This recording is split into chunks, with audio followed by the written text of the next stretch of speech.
Sinulang sili nga hindi ako marites, how? Marites gani kita nga tanan-tanan. Pero ang pagka-marites naton per level, ina siya. May level 1, level 2, muna hanggang sa pinakataas. Ang ibanda yan, nagmasteral. Pagkati very expert na sila. Pero ang ilang pagka-expert, wala na siya sang mga amiga nila nga nagdoctorate. So, updan nyo ako karon nga video, pero kahapon ini siya no, adlaw sang Miyerkules. So, ang buong araw ko, upod-upod lang ni diri sa akon nga marites nga ugangan nga puti. Ang iya siniya nga Miyerkules, tita, intended lang na para sa iyang mga amiga, sa mga balo, sa mga upod niya mga teachers ang una. O, tapos ko na siya pakaunon sang aga, ginpaliguan, tapos gindulong sa hotel. So, ang latest update, no, wala masyadong marites. Naga-worry lang sila kay ang ilang amiga nga mga 90 plus na, wala na daw masyado nagkakaon, nagaluya ang tuhod. So, ang hambal ko sa iya, hindi mo pagayahon. Kaya kung hindi ka magkaon, maguntat ka ng inyong mga birthday, dapat pagsikgid. Tapos hambal ko, nga kung din may mga kalingawan, hambala lang ko kay dulong taka. Bahala na, hindi ka na magpuli sa balay, lagaw-lagaw ka lang. Kaso kaya hambal na, lupogon mo na lang ako.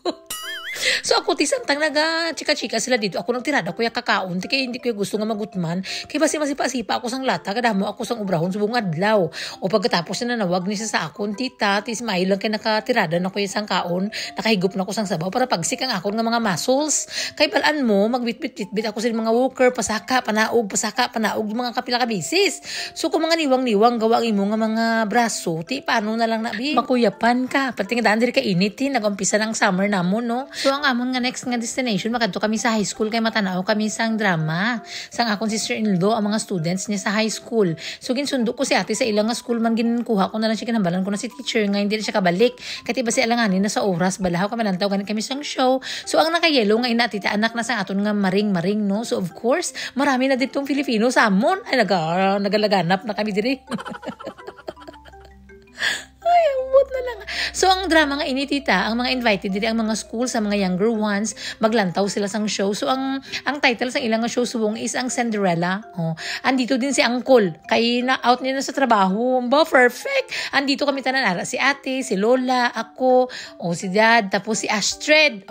Coming na si Astrid. Ara na siya. Ma-feel mo na nga ara si Astrid kinagalugumba na. Pagkakita kay ate niya syagit dayon. So ang pantomime is a theatrical entertainment mainly for kids, mga young ones. So, may mga basis nga naga-coming from other schools para lang gid makita nila ang show gani. Ang iban magbiyahe pa sila sang 2 hours o layo man abi sila kay kabalo ka mong ari kami sa probinsya. So ang amon nga mga places perti ka mga lagyo-lagyo. Ang iba nagadayo pa diri sa amon nga town para makakita man sila sang mga palabas-palabas o mga small mga school lang na sila so karon nakita niyo na nga si Cinderella laging sugat na sang kalabasa.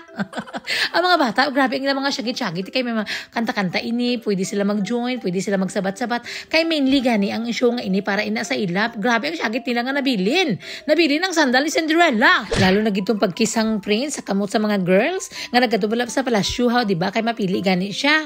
Tapos pagkisya sa kamot ni Cinderella, mga bata ang syagit nga, ew! Grabe kita nila mga ka-inosentihan. Tita, makita mo sila nga super happy.